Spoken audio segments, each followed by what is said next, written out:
Hello everyone, আসসালামু আলাইকুম। সবাইকে প্রীতীয় শুভেচ্ছা জানিয়ে শুরু করছি আজকের এই ভিডিও। আজকে আমি আলোচনা করব আপনাদের সাথে একটা কোম্পানির সমন্বয় দাখিলা নিয়ে। তো এখান থেকে আমি আলোচনা করব আপনাদের সাথে একটা কোম্পানি বা গার্মেন্টসের আপনি সমন্বয় দাখিলা কিভাবে করবেন সেই জিনিসটা আপনার থেকে দেখতে হবে। আমি এখানে একটা প্রতীকী প্রশ্নপত্র তৈরি করে রেখেছি যে যদি আপনি কোনো একটা ম্যানেজমেন্টের যদি জব করেন তাহলে আপনার হয়তো হায়ার ডিভিশনে এই জিনিসটা আপনার প্রয়োজন হতে পারে। তো আমি ফার্স্ট অফ অল এখান থেকে কালার শেডিং দিয়ে সব কিছু মানে চেঞ্জ করে এখান থেকে দেখিয়ে দিব যে কিভাবে আপনারা একটা একটা সুন্দরভাবে সমন্বয় দাখিলা তৈরি করতে পারবেন এক্সেলের মাধ্যমে। তার জন্য আমি আরেকটা এক্সেলে চলে যাচ্ছি। এক্সেলে যাওয়ার পরে এখান থেকে আমার যে কাজটা করতে হবে সেটা হচ্ছে আমার একটা ঘর নিতে হবে।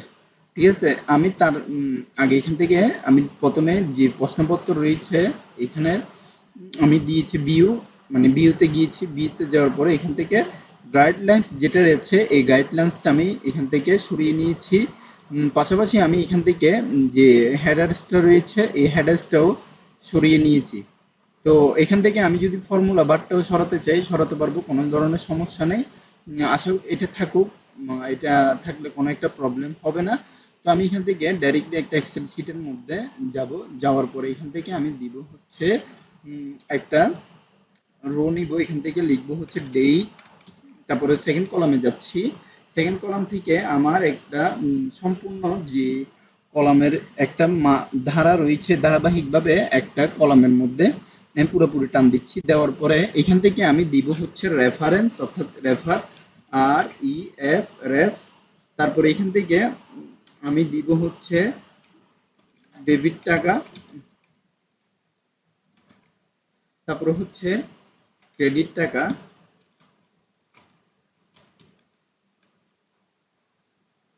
ক্রেডিট টাকা। তো এখান থেকে আমি দিব হচ্ছে অ্যাকাউন্টস অ্যান্ড টাইটেল,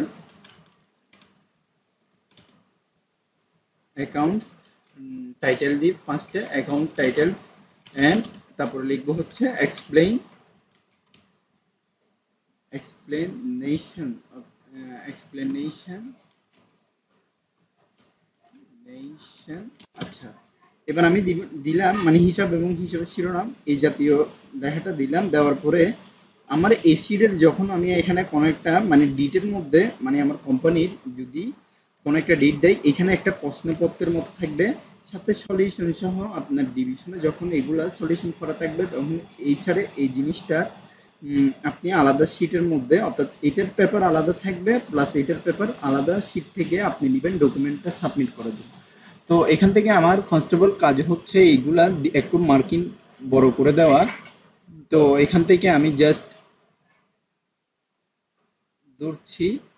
আচ্ছা, আমার এখান থেকে আমি দিব হচ্ছে আপনার একটা দুইটা তিনটা চারটা পাঁচটা ছয়টা, ধরুন এখান থেকে আমি দিব টোটাল হচ্ছে আমার এখানে যতগুলা সমন্বয় আছে আমার এখান থেকে কলাম আসবে মোটামুটি বলতে গেলে আমি যেহেতু অঙ্কটা আগে করেছি তো আমি এখান থেকে বলতে পারবো এখানে আমার টোটাল ছয়টাই ঘর থাকবে, কারণ এখানে সমন্বয় আমার সমন্বয়গুলা এখানে জাবেদের মধ্যে আনতে হবে যেটা হচ্ছে অ্যাডজাস্টিং।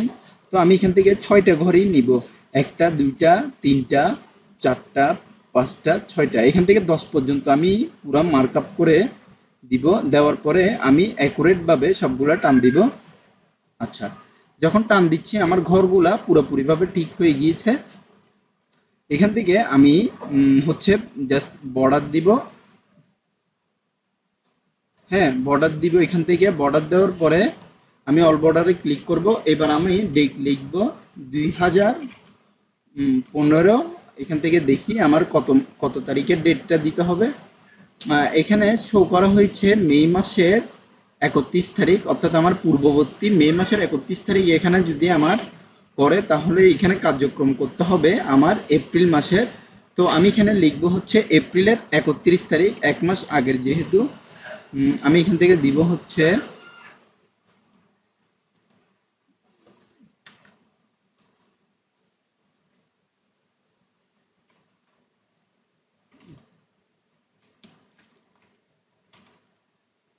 এপ্রিল 31 তারিখ দেওয়ার পরে আমি এখান থেকে মার্কটা একটু টান দিচ্ছি। আচ্ছা, এবার আমি টান দেওয়ার পরে আমি এখানে লিখব হচ্ছে ফার্স্ট অফ অল এখানে উপরে লিখব ইন্স্যুরেন্স, অর্থাৎ ইন্স্যুরেন্স এক্সপেন্স, অর্থাৎ আমার এখান থেকে ইন্স্যুরেন্স এক্সপেন্সটা আমি দিব, যেটা এখানে বলা হয়েছে যে এক্সেল শিটের মধ্যে আমার সমন্বয়ে prepaid insurance was 2 years effect from month 1 2050। তো আমার এখানে বিগত বছরে যেহেতু ছিল, অর্থাৎ আমার এখানে বিগত বছরে যেহেতু প্রিপেড ইন্স্যুরেন্স ছিল, সেক্ষেত্রে আমার ইন্স্যুরেন্সের এবার আমার যে খরচটা রয়েছে এখানে আমার বসাতে হবে।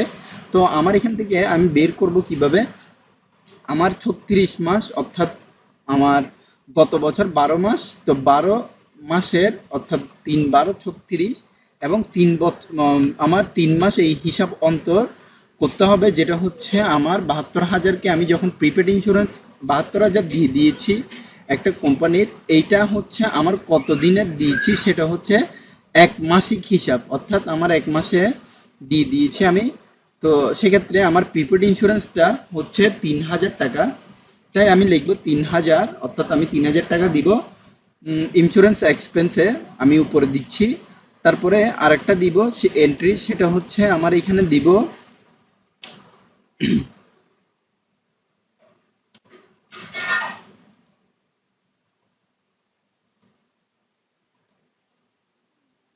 আচ্ছা, এখান থেকে আগে দিই, এখানে লিখব আমি prepaid insurance, prepaid insurance, prepaid insurance,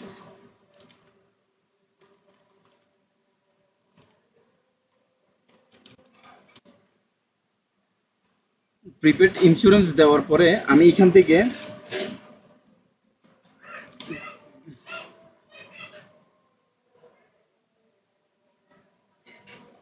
equal to দিয়ে এইটা দিচ্ছি, দেন এন্টার দিচ্ছি, কারণ এটা একই থাকবে। উম,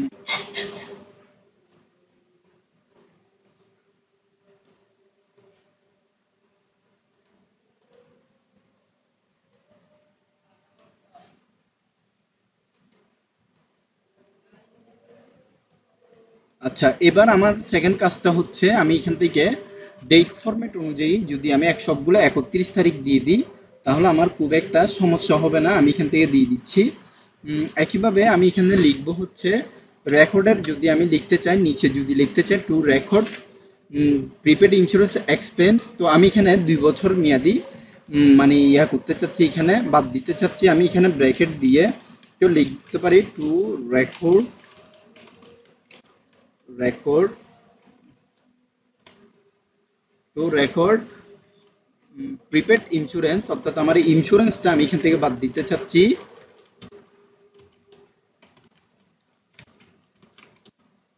ইন্স্যুরেন্স এখানে 72,000, অর্থাৎ আমার এখানে 72,000 যদি টাকা থাকে, অর্থাৎ এখান থেকে আমি একটু টান দিচ্ছি এটা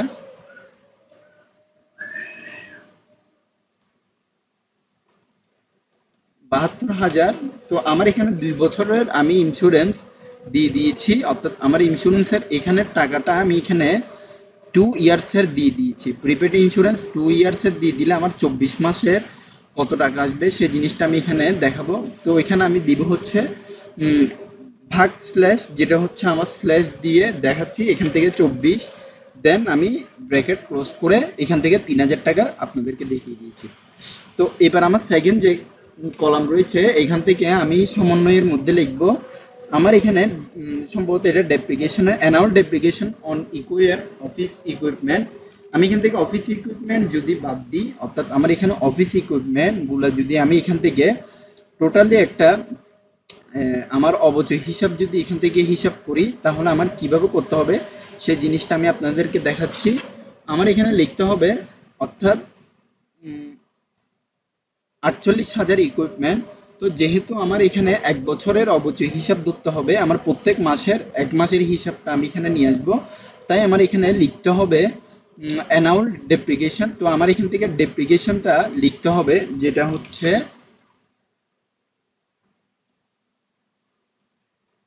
এখানে লিখবো ডেপ্রিকেশন,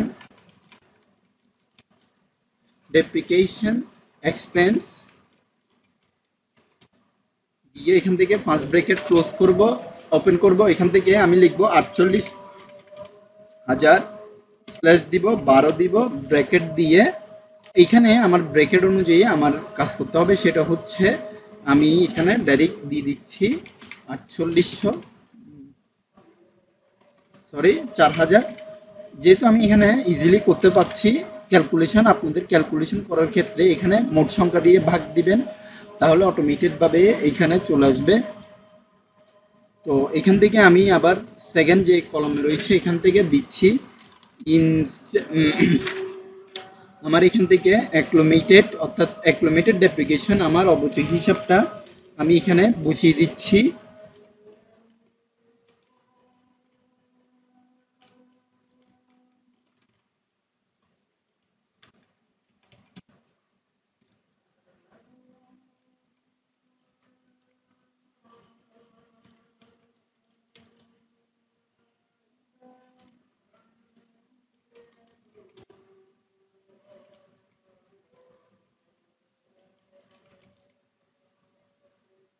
তো এখান থেকে আমি দিয়ে দিচ্ছি অ্যাক্লোমেটেড। তো এখানে আমি যদি লিখতে চাই, যদি ধরুন আমি লিখবো এইখানে একটা মানে নির্ধারিত কোনো একটা লেখা লিখবো, আমি ধরুন লিখবো এখানে টু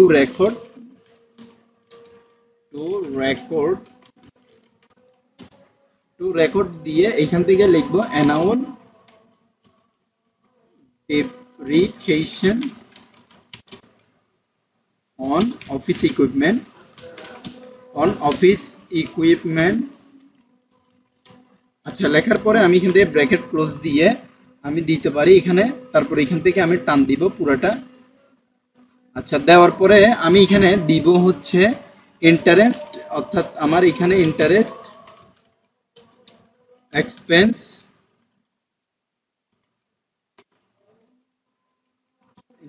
এক্সপেন্স দেওয়ার পরে এখানে আমি দিব হচ্ছে ইন্টারেস্ট পেয়েবল, যেটা হচ্ছে আমি এখানে আপনাদেরকে দেখাইনি, কারণ আমি এই শীটের মধ্যে আমার এই অঙ্কের পুরো মুখস্থ রয়েছে। এখানে বলা হয়েছে the notes payable were 6 month note from May 1 2015, অর্থাৎ আমার এখানে 2015 সালে 6 মাসের নোট পেয়েবল এখান থেকে অগ্রিম 10% হারে দেওয়া হয়ে গিয়েছে। তো আমার এখানে আমি দিব হচ্ছে ইন্টারেস্ট অনুযায়ী আমার এখানে 2000 টাকা করে মাসিক হিসাবে পড়বে। তো আমি এখানে 2000 টাকা দিলাম ইন্টারেস্ট এক্সপেন্স। তারপরে এখানে লিখব হচ্ছে আপনার কি বলা হয়েছে এখানে 10%। আচ্ছা, নোটস পেয়েবল হচ্ছে 2,40,000 টাকা। তো এখানে আমার 6 মাসে 10% হারে, অর্থাৎ এখানে আমার এইখানে 2000 টাকাই আসবে। আমি এখানে লিখবো ইন্টারেস্ট এক্সপেন্স ডেবিট, তারপরে লিখবো এখানে ইন্টারেস্ট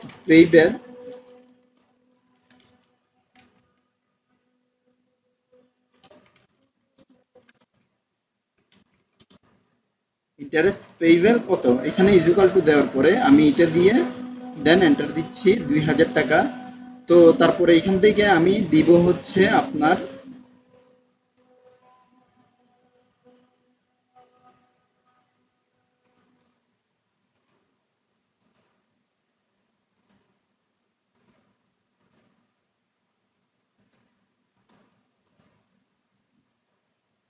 এখান থেকে আমি আরো একটু কপি করে নিচ্ছি, কপি করে জাস্ট পেস্টিং করে দিব।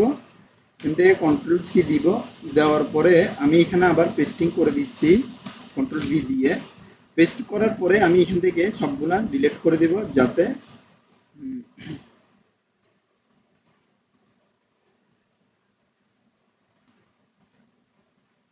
সরি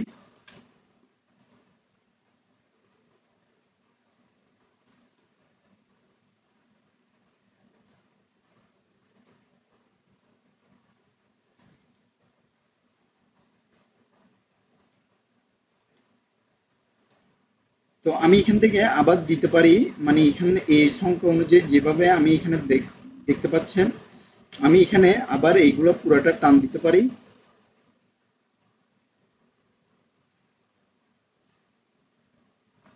যেহেতু এখানে আমার ডেটের এখানে আলাদা আলাদা করে প্রবলেম দিচ্ছে, আমি সম্পূর্ণভাবে এটা কেটে নিচ্ছি আগে।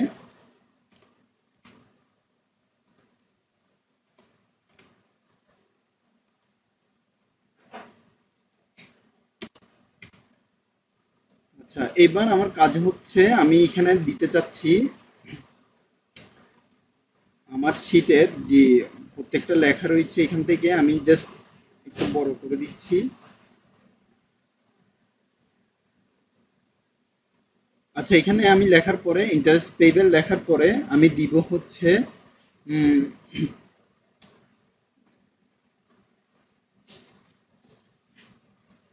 আমার এখানে দেখতে পাচ্ছেন আমি দিয়ে দিয়েছি সার্ভিস প্রোভাইড, অর্থাৎ সরি আমার 7 customer paid 12,000 is for 6 month service package beginning from May. তো আমার এখানে সার্ভিস রেভিনিউ 36,000। তো আমি এখান থেকে দিব হচ্ছে আমার সার্ভিস রেভিনিউ আমি এখনো মানে সেবা আয়টা করতে পারিনি, তো আমি এখান থেকে সার্ভিস দিয়েছি কিন্তু আমার 6 মাসে ওটা আয় পাইনি, তাই আমার এখান থেকে লিখতে হবে unearned revenue, unearned revenue, unearned revenue দিয়ে এখানে সরি আমি লিখবো আনআর্ন সার্ভিস রেভিনিউ,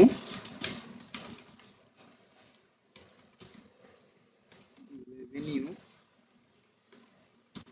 দেওয়ার পরে এখানে আমি দিব হচ্ছে টোটাল কত, এখান থেকে আমার হচ্ছে 12,000 ভাগ 6। তো এখানে যেহেতু আমার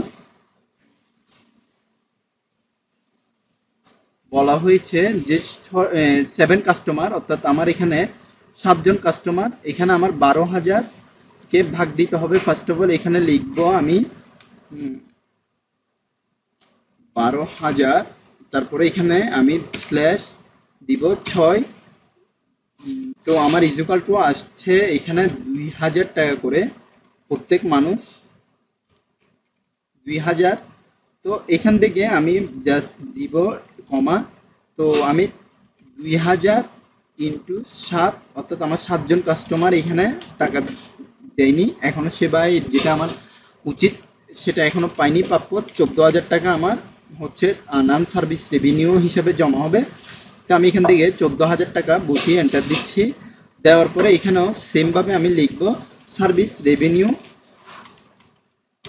সার্ভিস রেভিনিউ,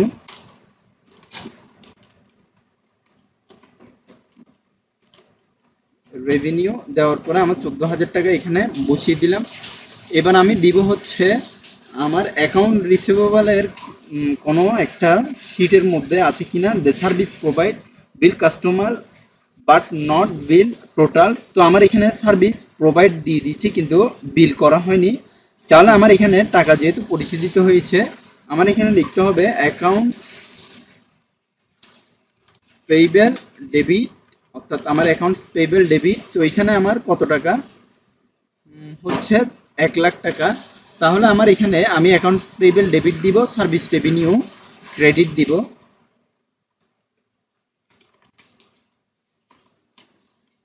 রেভিনিউ ক্রেডিট এখানে অ্যাকাউন্টস পেইবেলে দিব কত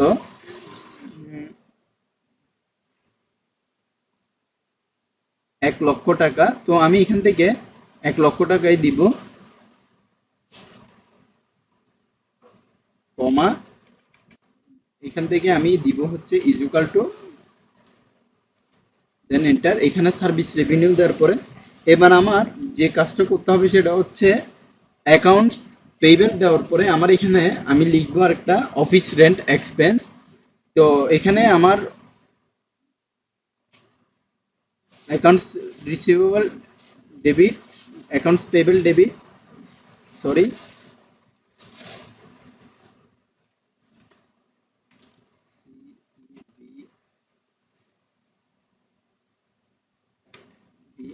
account receivable debit service revenue credit. এবার আমার এখানে লিখতে হবে লাস্ট যেটা সেটা হচ্ছে office rent 10,000 was accurate unpaid May 31, অর্থাৎ আমার এখানে পরিশোধিত হয়নি 31 তারিখ পর্যন্ত যে অফিসের ভাড়া। তো আমি এখানে লিখব যে আমার অফিসের যে ভাড়াটা রয়েছে এই ভাড়াটা জাবেদা সমন্বয় জাবেদা, এখানে লিখব হচ্ছে আনপেইড অফিস যেহেতু, তো আমি এখানে লিখব অফিস রেন্ট এক্সপেন্স,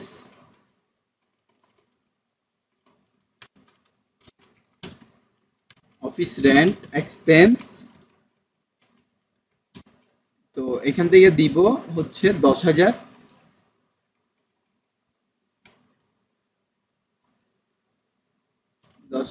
দেন এখান থেকে আমি 10,000ই দিলাম, এখানে থাক।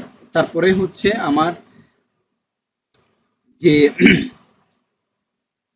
অফিস রেন্টের যেহেতু আমার পেইড করতে হবে, অর্থাৎ এটা আমার পরিশোধিত, কিন্তু তাই থাকলো পরিশোধ হয়ে যাবে, এখানে সমন্বয় আছে। তো আমি এখানে লিখব অফিস রেন্ট এক্সপেন্স, দেওয়ার রেন্ট এক্সপেন্স না, এখানে দিব হচ্ছে পেইবেল, পেইবেল 10,000। তো আশা করি আপনারা বুঝতে পেরেছেন আমার সমন্বয় জাবেদা এতটুকু পর্যন্ত। আজকে আমি জাস্ট দেখিয়েছি যে আপনারা কিভাবে একটা সমন্বয় জাবেদা করবেন সহজভাবে। তো আমি এখান থেকে গাইডলাইনগুলো তুলে দিচ্ছি। আমি এখানে যদি কালার শেডিং দিতে চাই, ইনসার্টের আগে এখান থেকে আমি হোমে যাচ্ছি, হোমে গিয়ে নির্ধারিত কালার শেডিংগুলা ইচ্ছা মতো ব্যবহার করতে পারবো।